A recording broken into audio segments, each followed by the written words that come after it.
बिस्मिल्लाहिर्रहमानिर्रहीम। अस्सलाम वालेकुम। Biology chapter number 4 cells and tissues. ठीक है, आज का जो हमारा टॉपिक है ये है एनिमल और प्लांट टिश्यू।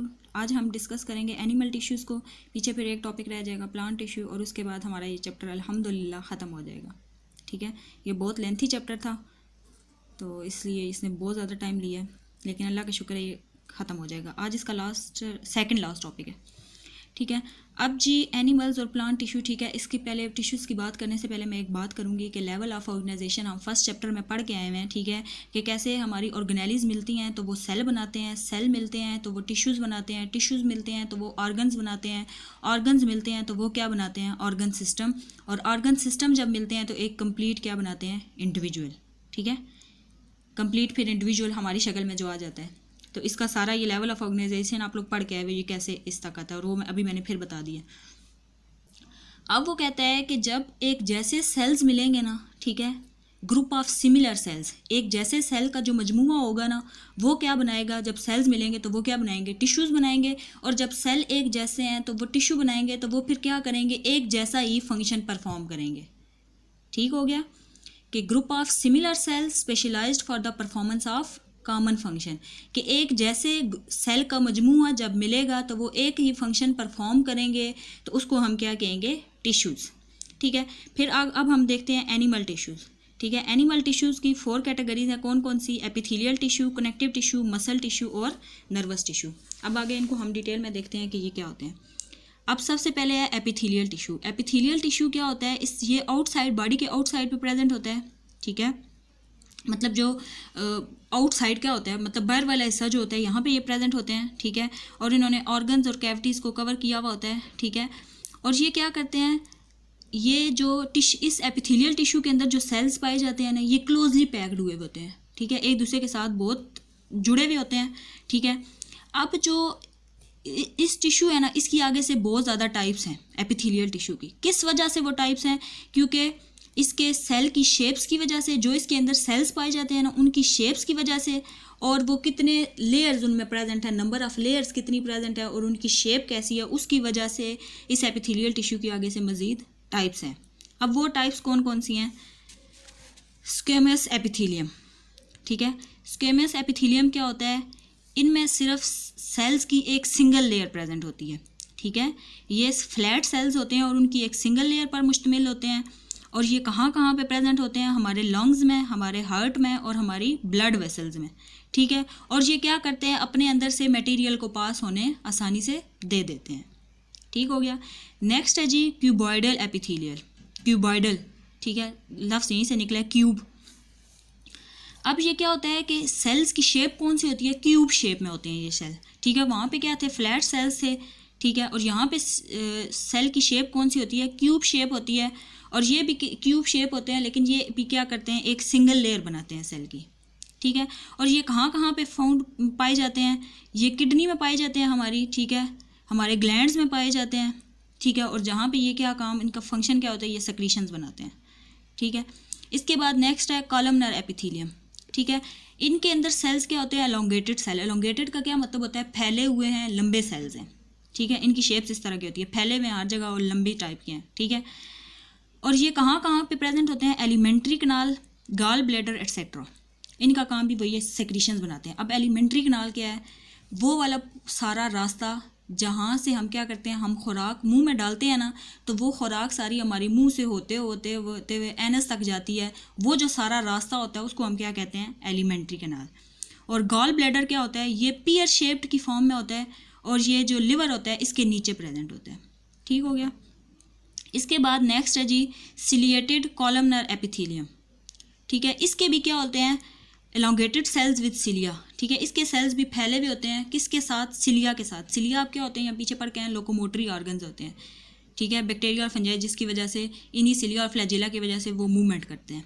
ठीक है, अब ये कहाँ कहाँ पे प्रेजेंट है, it is present in trachea and bronchi and mucus. अब ट्रैकिया क्या होता है, विंड पाइप होता है। ठीक है, और ये किसके नीचे होता है, लेरिंग्स के नीचे। लेरिंग्स हमारे गले में क्या प्रेजेंट होता है, जो कि क्या, लेरिंग्स क्या प्रोड्यूस करता है, हमारे गले में जो हम बोल रहे हैं साउंड प्रोड्यूस होती है, ये लेरिंग्स की वजह से होती है ना। ठीक है, ट्रैकिया इसको हम एक्चुअली विंड पाइप भी कहते हैं बेसिकली। ठीक है, और ये लेरिंग्स के नीचे होता है। ठीक है, और फिर ये आगे मज़ीद किस में डिवाइड हो जाता है, ब्रोंकाई में। और फिर म्यूकस क्या होता है, मतलब ये यहाँ पे प्रेजेंट होते हैं ना, सिलिएटेड कॉलमनर एपिथेलियम, वो उसने बताया ये किन किन जगहों पे प्रेजेंट होते हैं। और म्यूकस क्या होता है, प्रोपल्स म्यूकस, इसका क्या मतलब है कि म्यूकस होता है एक स्टिकी मटेरियल होता है, ठीक है, हमारे नाक में, हमारे गले में एक स्टिकी मटेरियल होता है, ठीक है, जो हम क्या करते हैं, फर्स्ट करो हमारे नाक में जो स्टिकी सा मटेरियल है, ठीक है, अब जो हम हवा जो है जो हमारे नाक के थ्रू हमारे मुंह तक या हमारे लंग्स तक जाती है, ठीक है, तो अब जो स्टिकी मटेरियल है ना, ये जो डस्ट पार्टिकल्स होंगे ये क्या करते हैं, इसी के साथ स्टिक हो जाते हैं और हवा साफ़ होकर हमारे लंग्स तक जाती है, ठीक है, तो इसको क्या कहते हैं, म्यूकस। तो सिलिएटेड कॉलमनर एपिथेलियम इसके अंदर भी प्रेजेंट होते हैं, ठीक है। इसके बाद है स्ट्रेटिफाइड स्क्वेमस एपिथेलियम, ठीक है, इसकी अब सेल्स तो फ्लैट्स ही होते हैं, लेकिन इनकी बहुत ज़्यादा लेयर्स प्रेजेंट है, नंबर ऑफ लेयर जिसमें सेल्स की बहुत ज़्यादा है, ठीक है, और ये प्रेजेंट कहाँ पे होती है, oesophagus, mouth and also over the skin, it protects the inner part.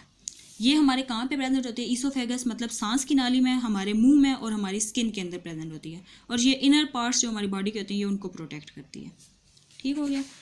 इसके बाद नेक्स्ट है जी कनेक्टिव टिश्यू, ठीक है, कनेक्टिव इसके नाम से इशू है कनेक्टिंग फंक्शन, ठीक है, कनेक्टिव टिश्यू इसके नाम से इशू है कि इसका फंक्शन क्या होगा, कनेक्टिंग मतलब कनेक्ट करना, मुख्तलिफ सेल्स को आपस में जोड़ना, कनेक्ट कराना। कनेक्टिंग का क्या मतलब होता है कि अब कनेक्ट करना, दो लोगों को आपस में जोड़ना, कनेक्ट कराना, ठीक है, इसके नाम से ही जाहिर है। ये क्या करता है, sports and binds other tissue, ये देखो वो बात आ गई कि ये जो कनेक्टिव टिश्यूज़ होते हैं ना, ठीक है, इसका क्या फंक्शन होता है, ये स्पोर्ट्स करता है और मुख्तलिफ टिश्यूज़ को आपस में मिलाता है, ये मुख्तलिफ सेल्स को आपस में मिलाता है, ठीक है। अब अनलाइक एपिथेलियल टिश्यू मतलब एपिथेलियल के जैसे ये नहीं होते, ठीक है। कनेक्टिव टिश्यूज़ क्या होते हैं, इनके सेल्स होते हैं, ये बिखरे पड़े हुए होते हैं through out an extra cellular matrix. Extra cellular matrix क्या होते हैं, ये एक होती है एक्स्ट्रा सेलुलर मेम्ब्रेन होती है, ठीक है, जो कि मैक्रोमोलिक्यूल्स से मुश्तमिल होती है। मैक्रोमोलिक्यूल्स कौन कौन से, एंजाइम, ग्लाइकोप्रोटीन और कोलेजेंस, ठीक है, और ये क्या प्रोवाइड करती है, ये उनको स्ट्रक्चर सपोर्ट देती है, ठीक है, ये स्ट्रक्चर देती है एक स्पेसिफिक किसी भी चीज़ को और उनको सपोर्ट करती है, ठीक है। और कोलेजन क्या होती है, ये भी एक प्रोटीन है जो एनिमल्स के अंदर पाई जाती है, ठीक है। और जो कॉमन एग्जांपल्स हैं इस टिश्यू की, कनेक्टिव टिश्यूज़ की, वो कौन सी हैं, कार्टिलेज। कार्टिलेज अब क्या होता है, इलास्टिक टिश्यू होते हैं, लचकदार टिश्यू, जो किस किस में पाए जाते हैं, around the end of bones, जो हमारी हड्डियाँ होती हैं इनके एंड पे पाई जाती हैं, जैसा कि हमारे कान के अंदर, अब कान हमारा लचकदार है ना, इसके अंदर लचक वाली नाक, ठीक है, कान और नाक में लचक वाली हड्डी होती है ना, ठीक है, इनमें लचक कार्टिलेज पाया जाता है, ये लचकदार टिश्यू होते हैं इनमें, ठीक है, बोन और ब्लड, ठीक है। और इसी तरह ये और किस में प्रेजेंट होता है, एडिपोज टिश्यू। एडिपोज टिश्यू अब कहाँ कहाँ प्रेजेंट होते हैं, हमारी किडनी में, हमारी अंडर स्किन और एब्डोमेन में, ठीक है। ये सारी किसकी एग्जांपल्स हैं या किसकी टाइप्स हैं, एडिपोज टिश्यू और कनेक्टिव टिश्यू, कार्टिलेज, ये दोनों कनेक्टिव टिश्यू की टाइप्स हैं। ये क्या करते हैं, जो मुख्तलिफ बॉडी ऑर्गन्स हैं ये इनको एनर्जी और सपोर्ट्स देते हैं, ठीक है, एनर्जी प्रोवाइड करते हैं और उनको सपोर्ट करते हैं, ठीक है, उनको प्रोटेक्ट करते हैं, ठीक है। इसके अलावा फिर नेक्स्ट है जी हमारा मसल टिश्यूज़। ये अब क्या होता है, लंबे सेल्स के बंडल्स मुश्तमिल होते हैं, पर मुश्तमिल होता है, ठीक है। मसल टिश्यू जो होते हैं इसमें सेल्स के लंबे लंबे बंडल्स होते हैं जिनको हम क्या कहते हैं, मसल फाइबर्स। और मसल टिश्यू जो होता है ये एनिमल्स में अबंडेंट होता है, बहुत ज़्यादा वाफर मिकदार में पाया जाता है, ठीक है।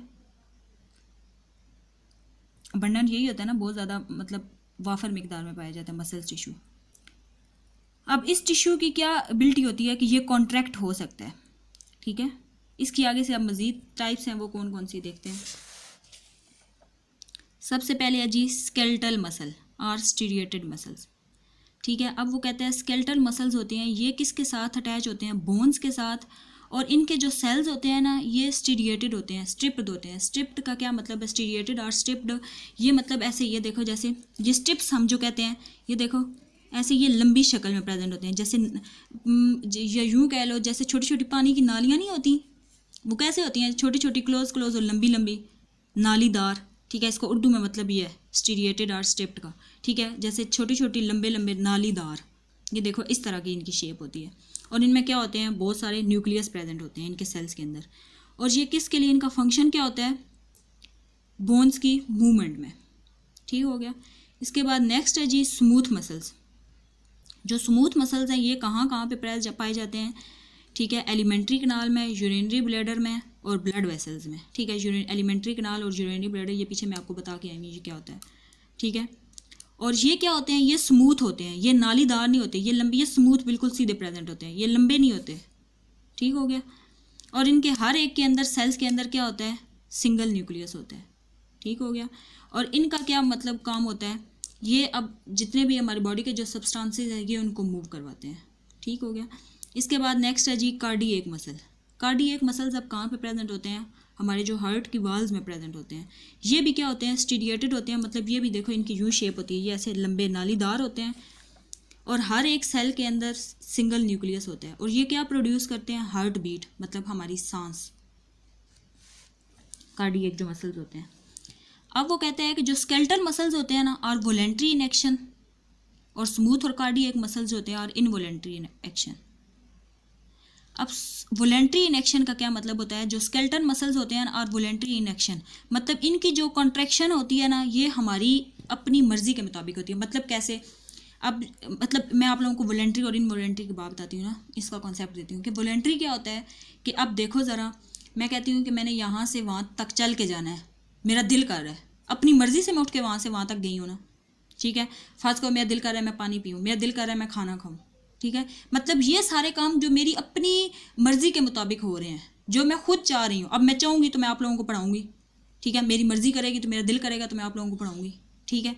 मतलब जो काम मेरी अपनी मर्ज़ी के मुताबिक हो रहे हैं वो सारे कौन से होंगे, वॉलेंट्री। और जो मेरी, जिन पे मेरा कोई इख्तियार नहीं है, जो मेरी मर्ज़ी के मुताबिक काम नहीं हो रहे, वो कौन से होंगे, इनवॉलेंट्री। वो कौन कौन से हैं, जैसे आप सांस लेना, आप सांस में अपनी मर्ज़ी से तो नहीं ले सकती ना, ये तो एक नेचुरल प्रोसेस है, ठीक है।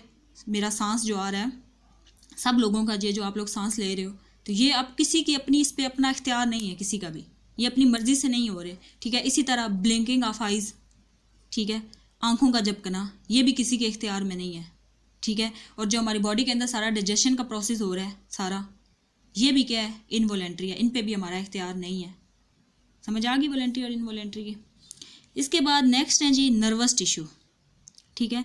नर्वस टिश्यू से, अब ये हम पीछे इसकी बहुत दफ़ा जिक्र करके आए हैं नर्वस टिश्यू का, कि जो हमारी बॉडी में जितने भी एक्सटर्नल या इंटरनल चेंजेस होते हैं ये हमारी बॉडी के कौन से सेल्स करते हैं, डिटेक्ट करते हैं, नर्व सेल्स या न्यूरॉन, इनका दूसरा नाम है, ठीक है। तो अब जब ये नर्व सेल आपस में मिलेंगे, एक जैसे सेल मिलेंगे, तो ये कौन सा टिश्यू बनाएंगे, नर्वस टिश्यू, ठीक है। अब नर्वस टिश्यू जो जब मिलेगा, ये किसकी वजह से बनेगा, नर्व सेल्स की वजह से, ठीक है। तो इन सेल्स का, या ये जो सेल्स होंगे ये एक फंक्शन परफॉर्म करेंगे, जो इस किसका फंक्शन बन जाएगा, इस नर्वस टिश्यू का फंक्शन बन जाएगा। ऐसे ही होता है ना कि एक जैसे सेल्स हैं, आप देखो ज़रा, नर्व सेल्स, सारे नर्व सेल्स मिले हैं, तो इन्होंने क्या किया, मतलब नर्व सेल्स क्या, जो भी हमारी बॉडी के अंदर एक्सटर्नल या इंटरनल चेंजेस आती हैं वो कौन डिटेक्ट करेगा, नर्व सेल्स, ठीक है। अब ये वाले सारे जो नर्व सेल्स मिले हैं, तो इन्होंने कौन सा टिश्यू बनाया, नर्वस टिश्यू बनाया, ठीक है। तो अब जब नर्वस टिश्यू, जब इन नर्व सेल्स का काम क्या है कि हमारी बॉडी में जितने भी मैसेज कंडक्ट करना, ठीक है, पैगाम पहुंचाना, ठीक है, किसकी फॉर्म में, नर्व इम्पल्सिस की फॉर्म में, तो ये फंक्शन किसका है, नर्व सेल्स का फंक्शन है, तो यही फंक्शन किसका बन जाएगा, उस टिश्यू का बन जाएगा, नर्वस टिश्यू का फंक्शन बन जाएगा, ठीक हो गया।